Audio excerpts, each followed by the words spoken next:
Gente, estamos aqui com quem? Maurício de Souza. Maurício, muito obrigado por receber a gente aqui na sua casa, né? Os estúdios Maurício de Souza, para a gente bater um papo aqui. Muito obrigado. Será um prazer, como sempre. Muito obrigado, eu sei. Você é sempre muito generoso, recebe muito bem as pessoas, não tenho o que reclamar, viu? Obrigado. Então tá bom. Maurício, a gente vai falar hoje um pouco sobre alguns personagens, mas principalmente o André, né? Mas eu queria primeiro, se a gente conseguisse falar lá atrás, como que veio a ideia de criar outros personagens com alguma deficiência, né? Tem a Dorinha, tem o Luca, enfim, de onde veio essa ideia de inclusão aí? Olha, vieram, de alguma maneira, os momentos de criação e tudo mais, vieram com um pouquinho de atraso. Por quê? Eu percebi que eu lembrava muito bem da minha infância, dos meus amiguinhos de futebol lá, no campinho perto da casa da minha avó, que eu jogava bola, tudo mais, e tinha aqueles amiguinhos todos. Dali em pouco, eu comecei a perceber que esses amiguinhos meus, entre eles, havia crianças com algum tipo de deficiência.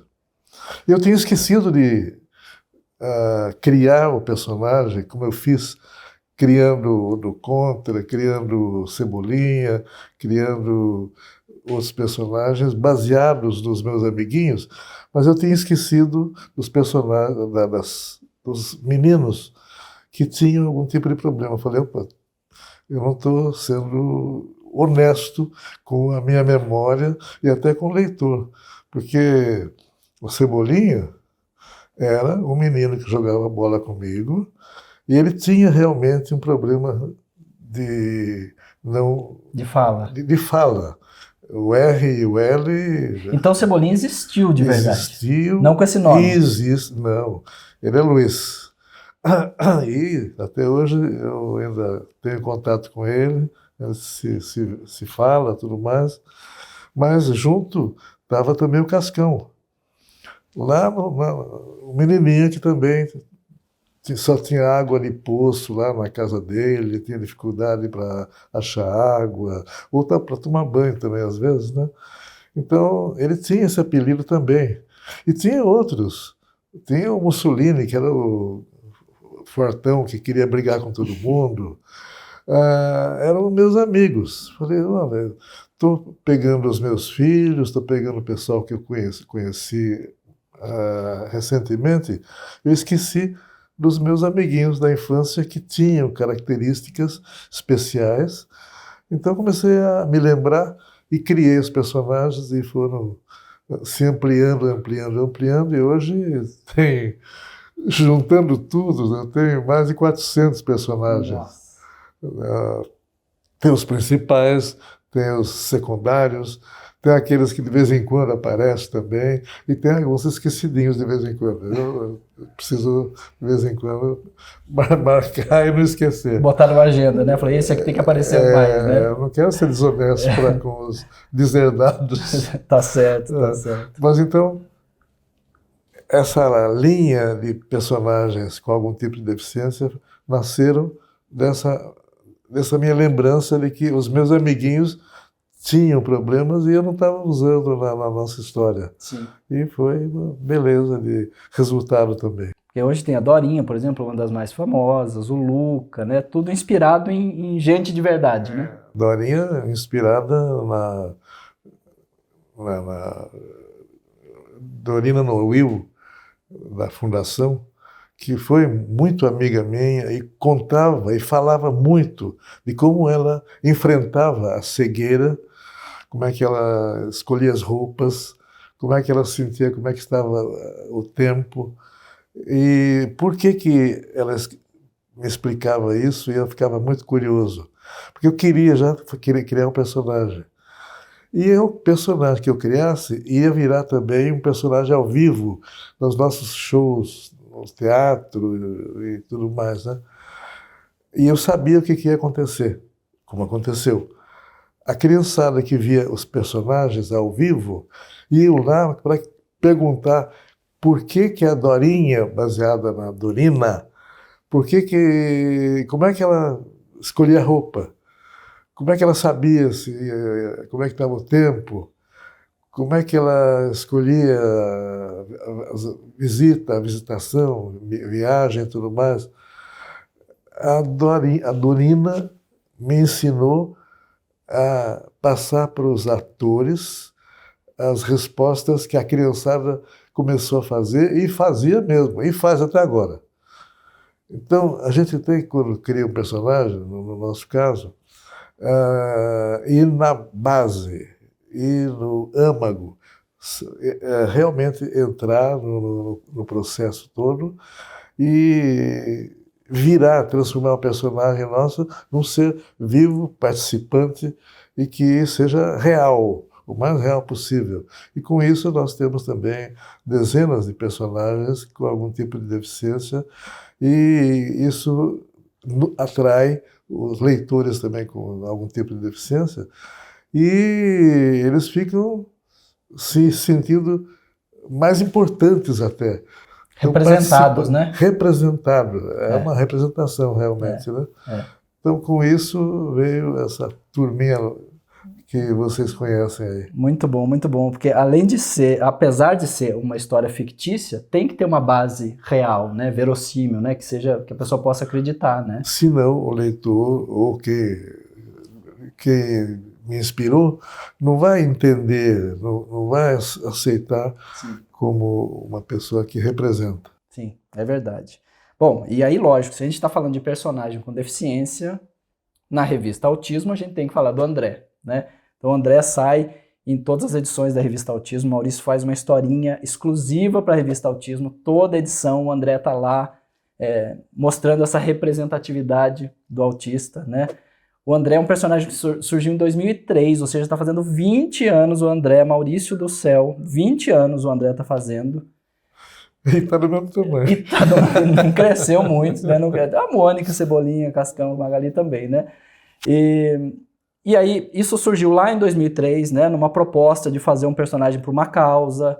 Foi feito o gibi Um Amiguinho Diferente, que até hoje circula por aí, a gente reimprime ainda e faz o maior sucesso. E agora, saindo na revista Autismo, Maurício, faz 4 anos e 4 meses que eu tive a primeira reunião contigo e nós topamos, né? Quer dizer, eu vim pedir e o Maurício topou ser parceiro da revista e atingir tanta gente, mudando a vida de tanta gente, levando informação. Parceiro mesmo, porque nas historinhas tem muito do seu, vamos dizer, do seu olhar, da sua orientação também.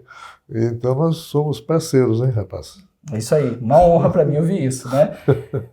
E aí o André, Maurício, eu não sei se você tem a noção do tamanho, do impacto, de quanta família vem falar assim, quantas pessoas mandam mensagem para a revista Autismo falando, poxa, meu filho se sentiu representado ali, é isso que acontece com ele, eu já vivi isso, ele ficou feliz de se ver numa história em quadrinhos. Você tem noção da importância social que você traz nessa ação? Eu fico muito feliz, fico preocupado em estar sempre criando alguma coisa que possa continuar com essa força toda, né? E vamos continuar, né? Sem dúvida, vamos continuar, vamos sempre em frente, né? Como é o seu lema, né? Sempre em frente.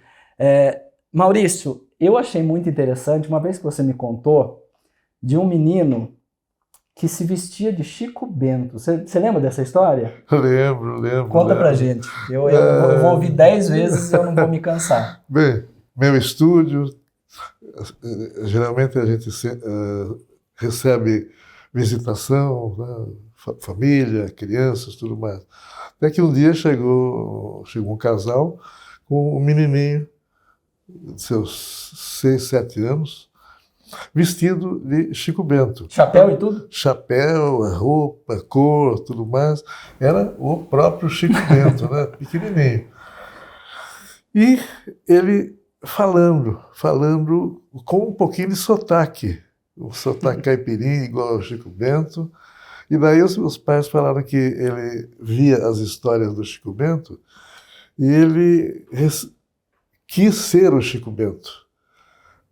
E ele tinha dificuldade, uma dificuldade severa na comunicação. Ele não falava nada. Nem com os pais. Sim, ele era não oralizado, não falava nada. Só que quando ele começou a virar o Chico Bento, se sentir o Chico Bento, ele começou a falar primeiro aos poucos, e começou a se comunicar com a família. E, logicamente, estava muito bem, foi crescendo, passou pelo estúdio umas 3 ou 4 vezes, crescendo, descalço às vezes, com a roupa do Chico Bento, já meninão. E agora, mais recentemente, eu tenho visto também ele já garotão e já quase adulto, falando normalmente e desenhando e pintando muito bem. As cores dele, os desenhos que ele faz e colore, são fantásticos, são muito bons. Ele realmente assimilou a técnica para a cor, principalmente. Ele não desenha a figura, mas as cores dele são maravilhosas.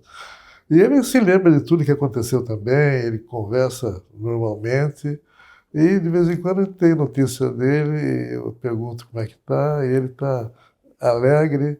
E o ex-Chiquinho, agora ele é o Chicão. Que legal. Você tem noção do impacto na vida dessa pessoa que não se comunicava e, de repente, o seu personagem abriu as portas da comunicação para ele, e isso deve acontecer com muitos outros, né? E foi uma surpresa. Aliás, acho que nós devíamos até sugerir aos estudiosos de autismo para ver se podemos repetir a dose em algum tipo de autismo mais severo e tudo mais, de repente... Entender esse caso e estudar isso.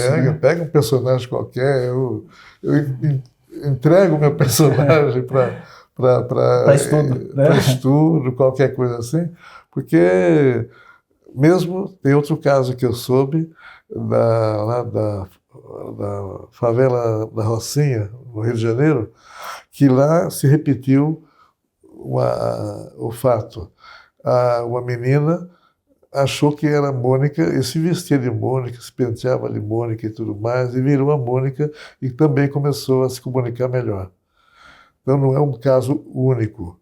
Teve esses 2 casos que eu ouvi falar e me passaram dados, mas eu acho que pode ser até que haja mais casos que eu desconheço.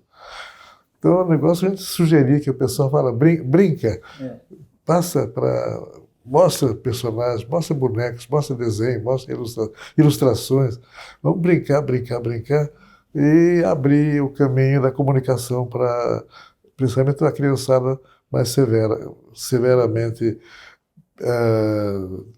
tolhida pelo autismo. Pelo autismo, né? Que tem um déficit maior ali, né? No autismo.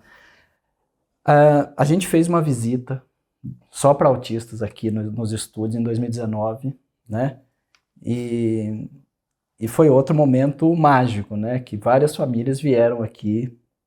O senhor fez questão de recebê-los pessoalmente, né? Botou o autista no colo, foi de mão dada para um lado para o outro, enfim, usaram e abusaram do senhor. E os autistas se sentiram muito acolhidos e muito em casa aqui, né? E todos com alguma história relacionada com a Turma da Mônica, né? Aquele dia foi um dia mágico, não foi?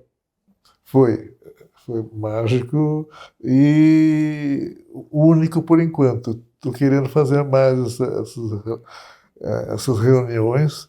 De repente, a gente vai ter alguma boa surpresa de comunicação. Muito bom, precisamos fazer mais mesmo. Eu lembro que naquele dia tinha um menino, Maurício, não sei se você vai lembrar, um menino chamado Gabriel, de Ribeirão Preto, que sabia que ele foi na sua biblioteca ali, e ele sabia tudo sobre a Turma da Mônica. Gente, ele sabia datas, ele sabia tudo. Olha, ele sabia coisa que o Maurício não sabia. Verdade. Não é? Esse aí promete, não, Maurício? Esse deve estar em evolução. Deve estar. Porque não para, esse negócio não para.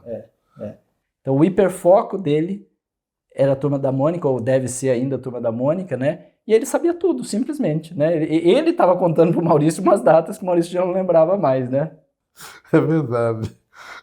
Não, aquele dia foi muito bom. Fora as outras experiências todas, de pessoas todas que tiveram alguma experiência com a Turma da Mônica, né?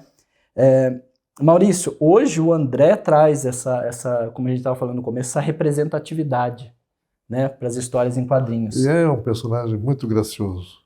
Caiu no gosto de muita gente, né, Maurício? Até quem não tem nada a ver com autismo, não é? É verdade, é verdade.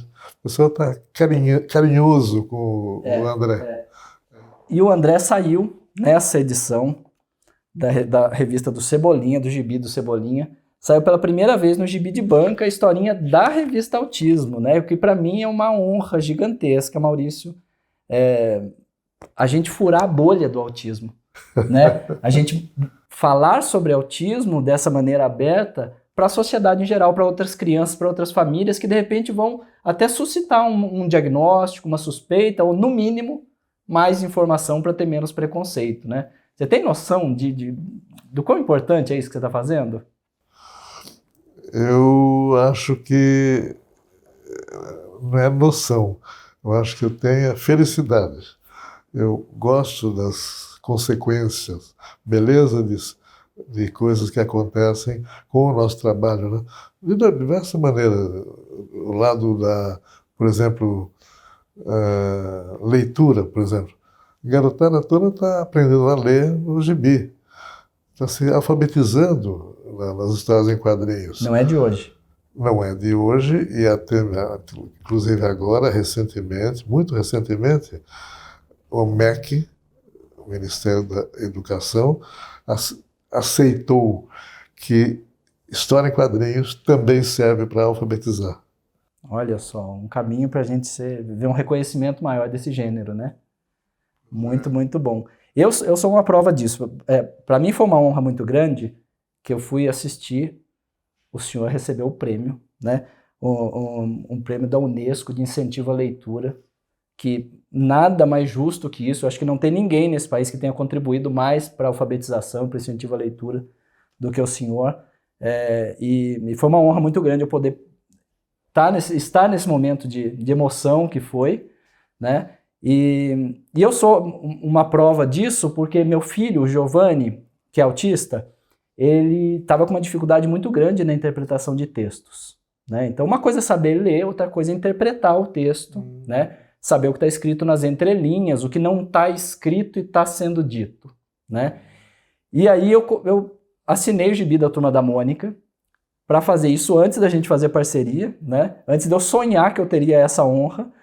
E eu pegava a historinha do gibi, lia, né? Depois o Giovanni lia, e depois eu perguntava para ele algumas coisas para ver se ele tinha entendido a história, principalmente o que não estava dito, o que estava só mostrado, o que estava nas entrelinhas. E foi muito eficiente, que ele melhorou muito em interpretação de texto. Então olha só onde chega, né, o uso das histórias em quadrinhos para a educação, né, Maurício? Então esse reconhecimento do MEC eu acho que vem tarde, mas antes tarde que nunca. Sentindo cada vez mais isso, eu acho que a minha medalha no peito é essa daí. É o seu orgulho aí dos seus feitos. Eu acho que alguns milhões de crianças, de brasileirinhos, aprenderam a ler com a Turma da Mônica.